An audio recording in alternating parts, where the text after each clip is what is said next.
came down to the shooting of the Indiana Pacers and, of course, the injuries. I mean, I don't know what to sit here and tell you when you lose half your team and the other team has got their 5 starters out on the court, and you're playing with backups. And Alec Burks, to his credit, did everything that he possibly could.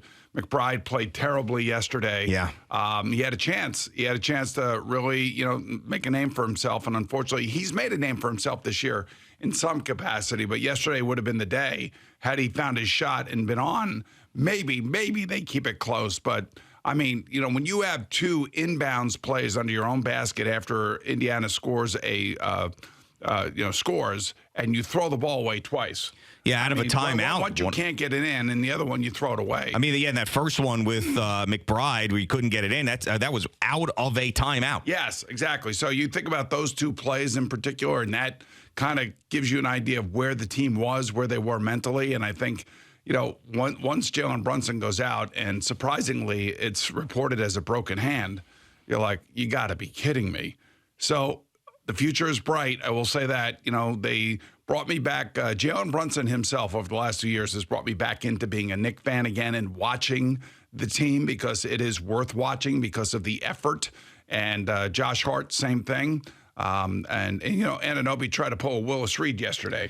Yeah, and it just really was. I understand that maybe the thought process was get him out there and the crowd goes crazy and he'll inspire his teammates and the atmosphere. But, the guy couldn't move. But he hit his first 2 shots, and then he pulled a Willis Reed. That's exactly what it was, unfortunately. That looked exactly like Willis Reed back in 1969. That was the exact same thing. Right, and he hits the first 2 shots, But the difference was, as we know, the result of the basketball game afterwards. I didn't think Jalen Brunson played well in the first quarter at all either. No, but that's back-to-back games, too.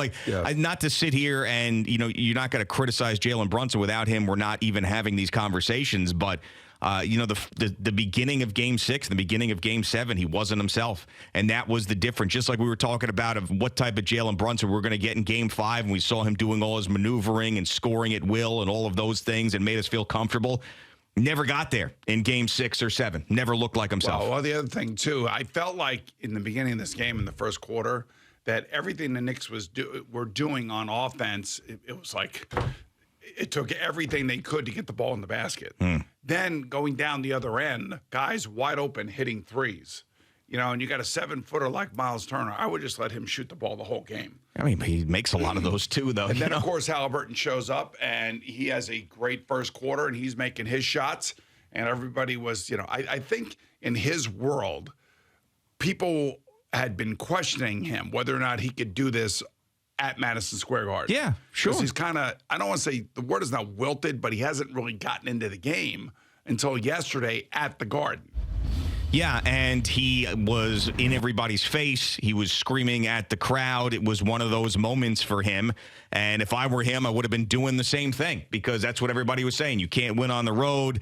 When you go into the Garden, you're not the same player. The fans are all over his ass, and he goes out there and has this phenomenal game. So, yeah, there was a point. This is why this is a tough thing to sort of come to a consensus on, because everybody will be like, well, you got to blame the Knicks for losing this series, or you got to blame the injuries for losing this series. It really truly is, in my mind, a combination of both. They were severely limited because of the injuries that they had, but there were times out there for the first time, actually maybe not the second time in this series, Game 4 was another one, where I felt like the Pacers wanted it more.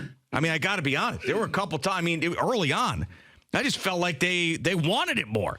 Yesterday, definitely. I would say in Game 7 at home, which is not a good thing. Yeah, but all these guys hurt and everybody trying to do their thing, and a couple guys having off games. In order to win that game yesterday, guys like McBride had to have a great game. Guys like, Hartenstein had to have a great game, and they didn't have great games. McBride had a really bad game for that matter. But I would also say that I thought that this series turned on the three-pointer in Game 3. Yeah. The three-pointer at the end of Game 3 is where it really turned. I agree. I mean, you go up 3-0 in that situation, unless Brunson gets hurt in game 4, 5, or 6, then chances are you're going to win the series. But yeah, I can't argue that. And now that we know that Jalen Brunson had fractured his hand, it's not like even if they had come back and won that game yesterday that they would have had any sort of shot in the conference finals. So that, I guess, makes you feel better. I mean, this is why this is a hard thing, because you look around and you see the way that things sort of laid out for the Knicks this year, and you felt like it was a little bit of an easier path, and they just weren't able to stay healthy. And I know that this Tibbs, I couldn't believe it. It was some account, I actually think it was a FanDuel account yesterday that said, should Tibbs be fired? Like, put out a poll. And I'm like, what? I mean, fired? I mean, because everybody's going to say that they wilted and fell apart and they were injured because they played too much. Well, what else were you supposed to do when the injuries started piling up? And I don't know how many times we had to say it in the playoffs. These guys play a ton of minutes. You don't fracture your hand. I mean, if you're Jalen Brunson, you're playing as much as humanly possible because you're the best player. And you fracturing your hand isn't some sort of fatigue injury. You know, Julius Randle's injury wasn't a fatigue injury. I mean, abdominal muscle strain, is that a fatigue injury? Yeah, I don't know who put that poll together, but whoever it is an idiot. I mean, you know, for the first time in a long time, this franchise is stable.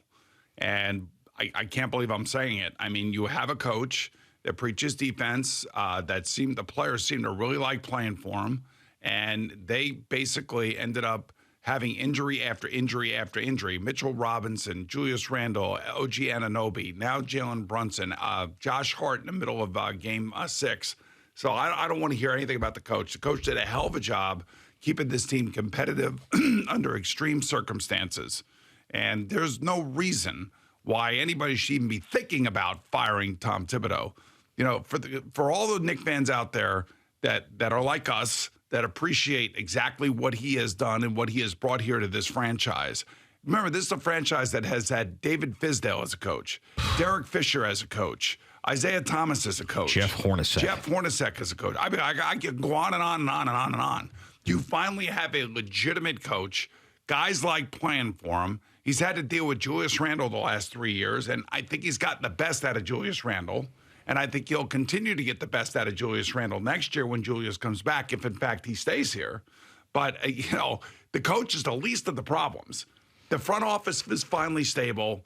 The coaching staff is finally stable. And for anybody to even think about firing the coach at this point is an absolute idiot. Well, I think that's somebody who hasn't been paying attention to the season, hasn't been paying attention to this team, and is just taking those same Tibbs talking points from the Chicago Bulls years and applying them to this particular team, which is a shame. But I mean, I'm bummed out that it's over, man. I really am. Not that they would have had a chance against the Celtics with everything that was piling up, but it was fun, and it was a different type of fun. And I know that you still have the Rangers, and that game 1 will be Wednesday, and the focus will be solely on them in the postseason. But the 94 comparisons, at least for the Knicks and Rangers, now stop. The Rangers have their own 94 comparisons, but it's over, and they didn't even get out of the second round again. I mean, you could look at it like, all right, they got one game farther than they did last year, but this was a better team. This was a team that should have been in the conference finals. I would have loved to see them take on the Celtics, but we're not getting that. That's it. I mean, from game 5, the result of game 5, and coming in here and talking about how on top of the world we were and bullying them around and Dante DiVincenzo and getting in his face and talking about one of my favorite Knick victories ever to this morning. I mean, you could not have a more of a drop off a cliff than that. Yeah, you're right. And holy crap! I think now going forward, though, there's a feeling that there's a future to behold. Yeah, there should be. How many times have we sat here after the season has been over and figured out, okay, now what do they do? What big 3 are they going after now? I mean, you don't have to. You don't. I mean, you definitely need to have a deeper bench and guys that Tibbs trusts more to just have more of a rotation. I mean, I that would be the biggest thing. But I agree that, but then again, I mean, you can't just project that forward. I mean, think about the Atlanta Hawks. We were talking about them that year that they went to the conference finals. Like, man, this team's going to be a pain in the ass for a bunch of years. The Atlanta Hawks don't have Jalen Brunson and Yeah, Josh but back Hart then it was Trae Young who was going off for 50 every night. What I'm talking about players and personality types. Yeah. And the personality types that DiVincenzo, Hart, and Brunson are now the core of this team. And that is one hell of a core to have. They care about basketball. They care about playing for the Knicks. They want to play hard. They want to play defense. And they brought us all great joy this season until they all, not all, but most of them got hurt. And I would think that, Anunoby stays here. I would think that Hartenstein stays here. Stein stays here. Jesus, stays here. I just think that there is a future here now. And we always talk about stability in a franchise. This franchise has stability. It has it. It has the coach. It's got the point guard. It's got the front office. Now you get the front office to tweak it like they did 2 years ago and like they did when they made a couple trades and they signed DiVincenzo this offseason. This is what now you have to build. But that's our take on it, though. Is it their take on it? Because remember all the years where, like, for example, we saw it differently than the way that the Yankees front office saw it when they made it to the ALCS and lost to the Houston Astros. They got swept by the Astros. They barely got past the Guardians. They did not look like they could compete. But the Yankee talking point out of that from the organization was we made it to the ALCS. You would have thought that we didn't make the playoffs. Well, I mean, you were that far away from competing with the best in the league. So do the Knicks look at it like, man, we didn't get out of the second round again, and we need to really make some serious changes to be able, especially in a year where we had – Giannis was out and Lillard was out and Porzingis was out. We played the Pacers in the second round and we were a heavy favorite against them. We still couldn't get out of the second round. Are they going to look at it like that? Or are they going to say, hey, we got hurt. We should have been better. We got a tweak here, tweak there. I mean, I hope and I trust that they're going to be level-headed and not make some crazy drastic changes. But who knows? We don't know. How were they when everybody was healthy? How were they when Anunoby got here, when Achua got here? They were great. And you had Randall in the middle of They were playing better than anybody. Right, exactly. So that's what I go back to, and that's what I look at. And then, again, they'll tweak part of the roster. There's no question about that. They're always going to do that. But I think if they decide that Randall is the guy and they keep Anunoby and Hartenstein and they keep Brunson and Hart, which they will, and DiVincenzo, which they will. Now the question is, do you get another, three-point shooter in here? Do you get a better defender in here? What do you need to make this team better? For 50 years, I've been a Knicks fan. And for 25 of those 50 years, I basically turned the TV off. I didn't want to watch it. And the last 2 years, I bought in because I saw the effort that was being put forth by the players, both on offense and defense, and how physical they were. And it reminded me of the 90s Knicks. Yeah, this is a group that you can get behind. They care desperately about winning, maybe almost to a fault, like OG Anunoby. I mean, this guy just got here. He's essentially someone that's going to be, in a contract year. He doesn't need to go out there and give it a shot yesterday. And I didn't love the fact that he couldn't move, but he didn't need to do that. It's not like he's been an all-time Knick and he's in the middle of a 10-year contract. I mean, this is a guy who went out there because he got acquired at the trade deadline. He can be a free agent at the end of the year, with all the weird contract stuff, but he could be a free agent.